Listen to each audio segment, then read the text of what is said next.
He said I wasn't good enough to take into the real world, then dumped me 2 weeks before graduation like I was some summer fling. But guess who showed up at my door 6 months later, jobless, desperate, and begging to come back? Yeah. Pathetic.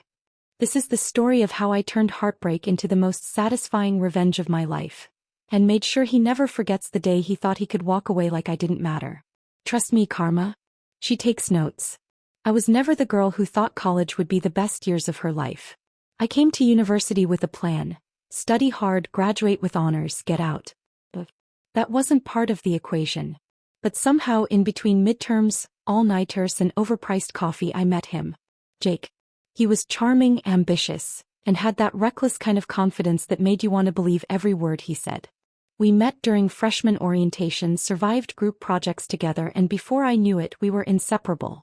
He made me laugh when I was on the edge of burnout. He held my hand through my worst anxiety attacks. He met my parents. Thought, this was it. We had talked about the future, jobs, cities, even moving in together after graduation. I was wrong. So wrong. 2 weeks before we were set to walk across the stage in our caps and gowns, he looked me in the eyes and said the words that would shatter everything. You're just not part of my next chapter. He didn't cry. He didn't hesitate. He just ended it. Like I was a footnote in his story.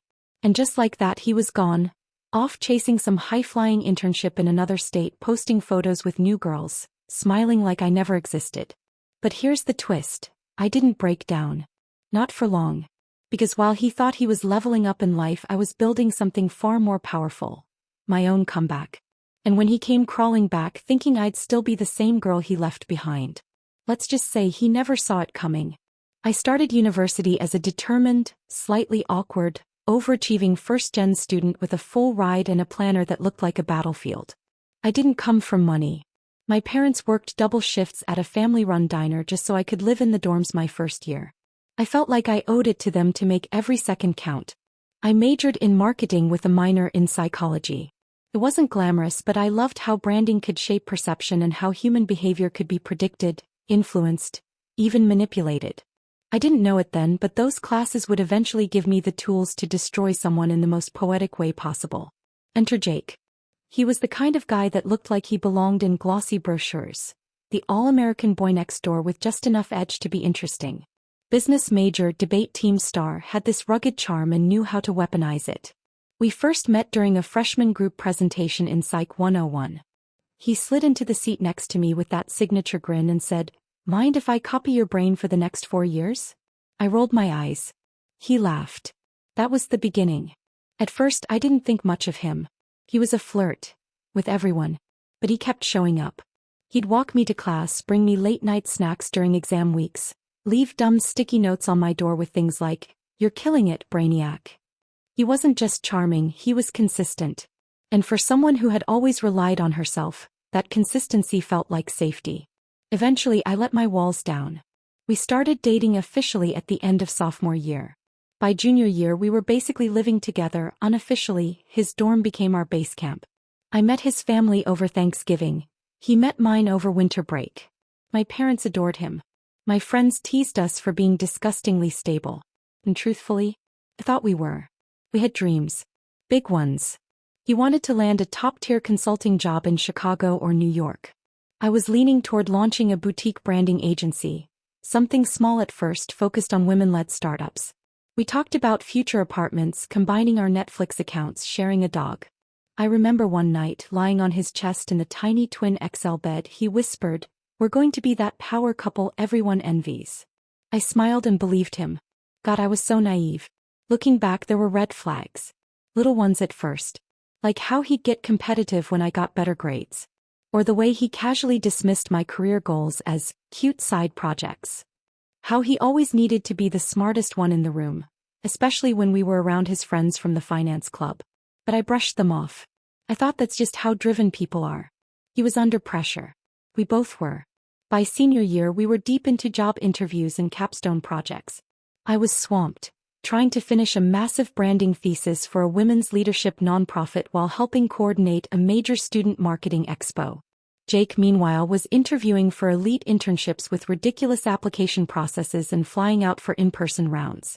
That's when I noticed the distance creeping in. He stopped texting me goodnight. Stopped showing up to my presentations. Made excuses when I asked to hang out. At first I thought he was just stressed. But the truth hit me in pieces. Late-night work sessions with girls he swore were just classmates. The way he turned his phone upside down whenever I sat next to him, and how he suddenly needed space on weekends. My best friend Talia noticed too. "Something's off," she said one night over iced coffees. "He's not acting like someone in love. He's acting like someone guilty." I didn't want to believe it. Not Jake. Not after everything we'd been through. But in my gut I felt it, that slow sinking feeling like you're watching a wave build that's about to crash right on top of you. I confronted him once, gently. "Are we okay?" He looked me dead in the eyes and said, "Of course. You're overthinking again." And I believed him. As I wanted to. Then came the day everything fell apart. 2 weeks before graduation. I just wrapped up my final thesis defense. Crushed it, by the way, and I was walking back to our place with plans to surprise him with takeout from his favorite Thai spot. When I opened the door, the apartment was dark. He was sitting there, arms crossed like he'd been waiting. "I think we should break up," he said. No build-up. No emotion. Just those 7 words like a punch to the chest. "Wait, what?" I asked, laughing nervously. "Is this a joke?" He didn't flinch. "I've been thinking about it for a while. I just didn't want to ruin your finals." I stood there, Thai food in hand, my heart cracking into 1,000 pieces. But we had plans. We were going to move in together after graduation. "I know," he cut me off. "But I've changed. I'm not the same person I was when we met. I'm going places. Just think. I need to be with someone who fits that." I don't even remember leaving. I just remember the silence after. The texts I didn't send. The photos I deleted. The playlist I couldn't listen to anymore. He ghosted me completely after that. Blocked me on socials. Moved to Chicago. And 2 weeks later I crossed the graduation stage alone, smiling for the cameras, pretending I wasn't breaking apart inside. But here's the thing about people like Jake. They think they're untouchable. That they can step on people and climb higher. That the quiet girl with the big dreams and the wounded heart is just going to stay down. They never expect the comeback. They never expect that girl to rise. And they definitely never expect her to have a plan. In the days after Jake ended things, I disappeared into myself. Not publicly, I still showed up, gave my speech at the senior send-off banquet, even took selfies in my cap and gown. But inside, I was hollow. There's something especially cruel about being blindsided by someone you trusted with your whole future. It's not just heartbreak, it's identity shattering. But heartbreak has a way of sharpening your focus. I went into quiet detective mode. Not out of obsession but clarity. I needed to understand. Not to win him back, that part of me was dead, but to learn the truth. And what I found wasn't just betrayal. It was premeditated. Turns out Jake had started seeing someone else before we broke up. Her name was Madison, a senior too, double major in business and fashion merchandising. She had this Pinterest-perfect aesthetic, always posted motivational quotes like, "Don't settle for average when you were born to stand out." You know the type. I remembered her from some group events, mostly clinging to Jake's side, laughing a little too hard at his jokes. At first I told myself maybe it was just emotional cheating. Maybe nothing physical happened while we were together. But then Talia, my ride or die, the only person I fully trusted, sent me screenshots. Madison had posted a story on Instagram from the finance networking mixer 2 months prior. In the background, clear as day, was Jake, hand on her waist, whispering something into her ear. 2 months. That was before my thesis defense. Before he started pulling away. Before he pretended like we still had a future together. And then came the real punch in the gut. A private group photo Madison shared in her close friends list. Birthday dinner. Candles, wine, fancy outfits. And Jake sitting next to her, his hand on her thigh. It was dated 10 days before he dumped me. 10 days. He was celebrating her birthday while still sleeping in my bed. I felt rage bubble up in a way I'd never known before. It wasn't just the cheating. It was the ease with which he performed loyalty while laying the groundwork for his escape plan.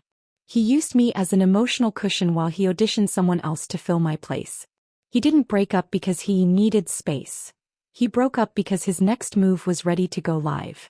And here's where the story takes an even darker turn. I found out through mutual friends, That Jake had used my resume templates, my networking connections, and my personal edits on his cover letters to land his big Chicago internship. That same prestigious firm he was now bragging about on LinkedIn? He only got the final interview because I'd introduced him to a guest lecturer from my branding course who vouched for him. He didn't just betray me emotionally. He used me to climb. I wish I could say I confronted him with all this. That I screamed, cried, demanded answers. But the truth is, I didn't. Because I knew, deep down, nothing I said would make a dent. Jake was the kind of guy who could lie to your face without blinking, then go charm a room full of strangers 5 minutes later. So I swallowed the pain. I grieved. Quietly. In private. And then I started planning. Because while Jake was off posing for rooftop selfies and posting #FutureCEO hashtags, I was building something else. But before we get there, there's one more piece to this puzzle.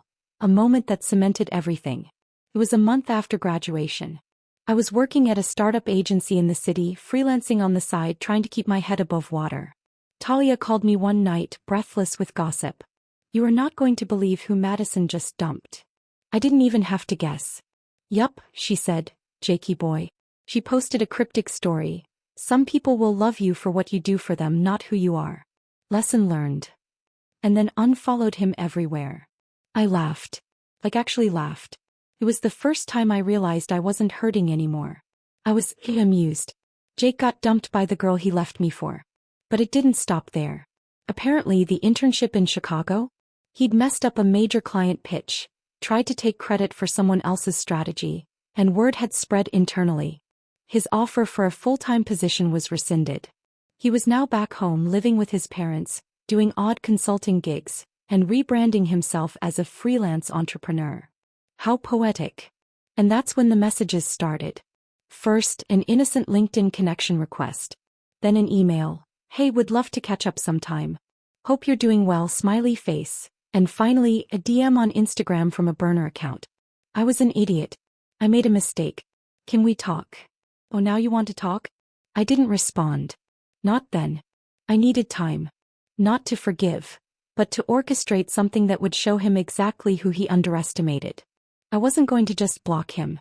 I was going to bury the image he had of me. Sweet, loyal, quiet little girl with big dreams and a soft heart? She was gone. Now it was time for him to meet the version of me he created. The one who learned the art of branding, manipulation, and public spectacle. And Jake? He was going to be my case study. I didn't want petty.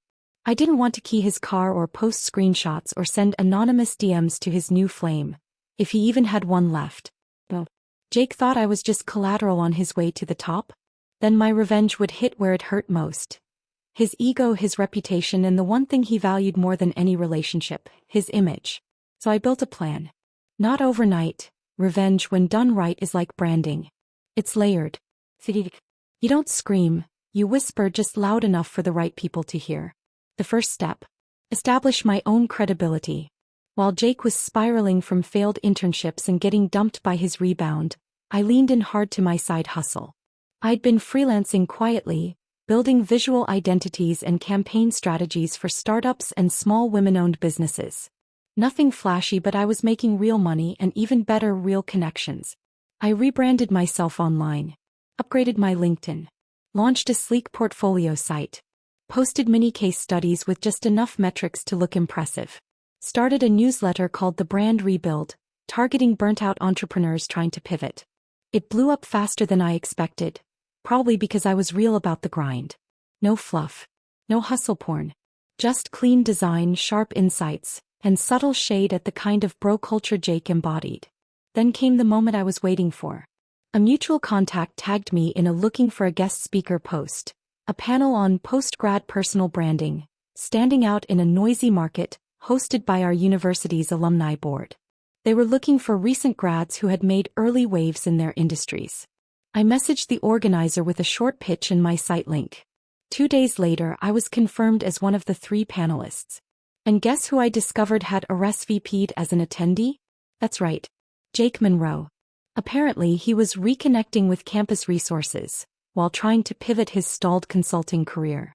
His LinkedIn headline had gone from incoming strategy analyst at Lux Partners to growth consultant building brands through data plus empathy. Oh, the irony. The panel was virtual, A Zoom webinar open to students, alumni, and recruiters. I prepared like it was the TED Talk of my life. Not because I was nervous, but because I wanted every word to cut with precision. When the day arrived, I showed up on screen polished, confident, and smiling like I hadn't just mentally mapped out the assassination of a man's public persona. The moderator introduced me last. And finally, we have Arya Tran, founder of Ember Creative, a branding consultant helping women-led startups scale their voice in a saturated market. Fun fact, she landed her first 5-figure retainer just 2 months after graduation. My camera came on, and I saw him. Second row. Jake. Watching. I waved. Just the slightest flick of fingers and a smirk. He froze. During the panel I kept it classy. I shared lessons about finding your niche, learning from being underestimated, and building a voice that speaks even when others try to speak over you. I dropped a line I knew would punch him right in the gut. Sometimes, the best thing that ever happens to your career is someone underestimating your worth. That's when you stop asking for a seat at their table and build your own. The chat lit up. Fire emojis. Applause. Someone wrote, "Put that on a billboard." Jake just stared. After the webinar, I got an email from the event organizer. "You were the standout speaker. Everyone's talking about your segment." But that was just the start. Next came phase 2, the humbling. Jake still had one asset left. A personal brand built on charisma and fake optimism. He'd started posting again. Cringe motivational reels. Selfies with captions like, "Tough times build tough leaders." Fake coaching offers. I could smell the desperation. So I created a little campaign. Using a burner Instagram account I'd been curating for months. A faceless, professional advice page with quotes, resources, and anonymous tips. I posted a satirical red flags in fake startup brothers carousel. It was subtle. It never named names. But one of the slides said, "Red flag number 3. Uses ex's work to land jobs, then rebrands as a self-made strategist. Bonus points if he says he outgrew relationships right after graduation." People shared it, laughed, tech friends, and within 48 hours someone tagged Jake. Then, the DMs started rolling in. One from a girl named Becca. "Hey, did this post happen to be about Jake Monroe? I think he did the same thing to my friend last year." Another, anonymous. "I used to intern at Lux Partners. He tried to claim credit for someone else's campaign deck during a meeting. Got called out and ghosted the team after. I didn't even have to push the narrative. He had already written the story, I just handed people the outline. Still, I wanted the finale." A mic drop. So, for the last phase, I used the one thing Jake still thought he controlled. Me. Remember how he emailed me months ago? I finally replied. Just one sentence. "Funny how the people you step on end up in rooms you can't get into." He didn't reply right away. But 3 days later he emailed again. "Arya, I know I messed up. I've been doing a lot of self-reflection. I was stupid to let you go. I didn't appreciate what I had. I see everything you're doing now and I'm proud of you. If there's any way we can talk, even just for closure, I'd be grateful." Closure? Oh, sweetie. I drafted a reply and deleted it 10 times. But eventually I settled on this. "You didn't lose me. You lost access to the version of me that tolerated you. The woman you see now. You didn't build her. You buried her. And she clawed her way out. This is your closure." I hit send. Blocked his email. Blocked the burner IG. And sat back. A week later, I heard from a mutual friend that Jake had applied for a consulting role at a firm I had just signed as a client. His name was quietly pulled from the candidate list. Apparently, they had concerns about integrity. And just like that, Jake's carefully curated illusion, the brand he thought he'd mastered, cracked. He wasn't the golden boy anymore. He was the cautionary tale. Revenge isn't always about screaming, "I told you so," in someone's face. Sometimes it's just watching the fall in silence. The kind of silence that echoes louder than any confrontation ever could. The week Jake got dropped from that consulting shortlist, I didn't celebrate. Not out loud. But internally, I felt it. That satisfying click of karma sliding perfectly into place. But it wasn't over. Because the universe, it seems, was in a poetic mood. One of our old professors, Dr. Kenner, who'd always rooted for my creativity, invited me back to campus as a guest mentor during Startup Showcase Week. Every year, graduating seniors pitched projects to a panel of alumni, investors, and industry professionals. I'd attended once as a student. This year I was a panelist. The irony? Jake had finally launched his startup. A vague digital consultancy for early-stage tech founders. He'd entered the showcase as a last-ditch shot at funding and validation. I only found out because Dr. Kenner mentioned the name, Monroe Labs. I almost laughed. Labs? Like he was curing diseases now? Part of me considered stepping down from the panel. I didn't want it to seem personal. But then again, it wasn't personal anymore. This wasn't about Jake. This was about me and who I'd become. The day of the showcase arrived. I wore a soft emerald blazer, hair sleek, expression calm. The event was packed. I spotted Jake standing with a cheap banner and a half-finished logo on a booth table. His eyes locked on me the second I walked in, and the color drained from his face. He hadn't expected me to be on that side of the room. During the pitch session, Jake's presentation was, not awful, but it reeked of empty jargon. Synergy. Scalable frameworks. Holistic data integration. All style, no soul. He used my phrases too. Buzzwords I'd coined in my newsletter, twisted into something lifeless. I saw a few of the other panelists exchanging tired glances. Then came Q&A. I wasn't even planning to speak, but the moderator nodded at me, so I leaned forward.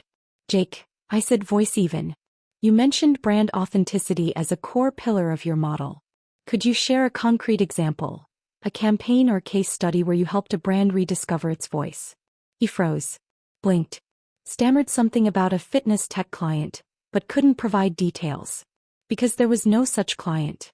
He'd padded his pitch with fluff. Thank you, I said coolly. That's all. The other panelists moved on. The moment passed. But the tension never left the room.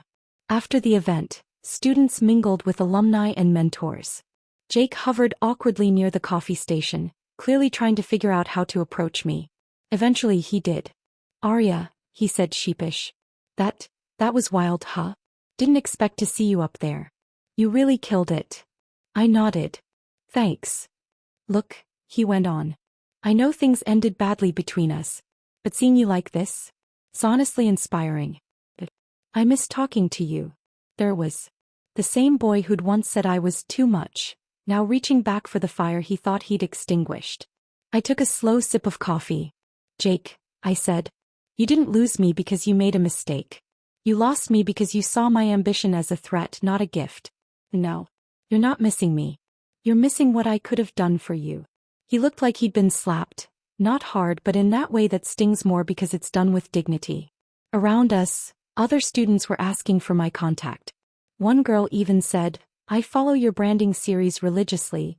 You're the reason I pitched my app today. Jake heard it. He heard it all. I excused myself.